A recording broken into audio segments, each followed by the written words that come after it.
35 જેટલી એજન્સીઓએ માલ આપવાનું કામ કર્યું છે। એ કામ આપવા માટે એમને કોઈ વર્ક ઓર્ડર આપેલા નથી, એ કામ કરનારી એજન્સીઓ નથી સ્થળ પર।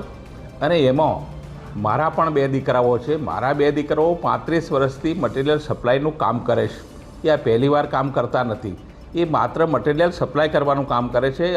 એ કામ કરવાની જવાબદારી એમની થતી નથી। છેલ્લા 3 વર્ષની અંદર સરકારના પંચાયત મંત્રી તરીકે મારી કામગીરીને પૂરી ભારત સરકારે એને બિરદાવી છે ને મહામહિમ રાજ્યપાલશ્રીએ મારી ગુજરાત સરકારને બેસ્ટ કામગીરીનો એવોર્ડ આપ્યો છે। અને પ્રજાની અંદર અમે હાથે રહેનારા માણસો, અમે વિધાનસભા હોય કે સંસદ હોય લાખની લીડ આપીએ છીએ। પ્રજા 2.5 લાખ મતદારો મારી સાથે છે, દાહોદ જિલ્લો મારી સાથે છે, અમારા પર ભરોસો છે। તેમ છતાં મને સરકાર પર પૂરો ભરોસો છે।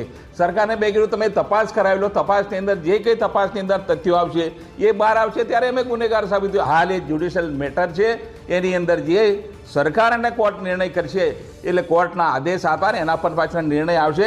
અને એ તપાસની અંદર જેટલી પણ જરૂર પડે મારા બેનને દીકરાઓ અને હું અમે બધા જ એની અંદર સાથે સહયોગી છીએ। અને ખોટું થયું છે એ ધરતી પર આવશે, સાચું થશે તો તપાસની અંદર આવશે। એમાં હું બીજું કંઈ કહેવા માંગતો નથી। દેશના વડાપ્રધાન શ્રી 26મી તારીખે આવી રહ્યા છે, એને લીધે આજે હું કેબિનેટની બેઠકમાં ગયો નથી। સંખ્યા માટેની વ્યવસ્થા અત્યારે ધાનપુરમાં મિટિંગ લઈ રહ્યો છું, દેવગઢ બારિયા જવાનો છું, દાહોદ જવાનો છું। સ્થળ પર જેની સંખ્યા વ્યવસ્થાની અત્યારે હું ચિંતા કરી રહ્યો છું। અને મુખ્યમંત્રી શ્રીને મારો રજાનો આજનો મેં રિપોર્ટ પણ આપ્યો છું। હું પ્રજામાં ફરતો માણસ છું, હું કોઈ ભગેડું ધારાસભ્ય કે મંત્રી નથી। મારા મત વિસ્તારની અંદર કામ કર્યા છે, ગુજરાતમાં ફરતો માંડું છું। કેવી રીતે મારા પર આક્ષેપ કરવામાં આવે છે કે મંત્રી ભગેડું છે ને ભૂગર્ભમાં છે? હું તો બજારમાં છું, આ દેશનો નાગરિક છું, મને બધા હક અને અધિકાર છે।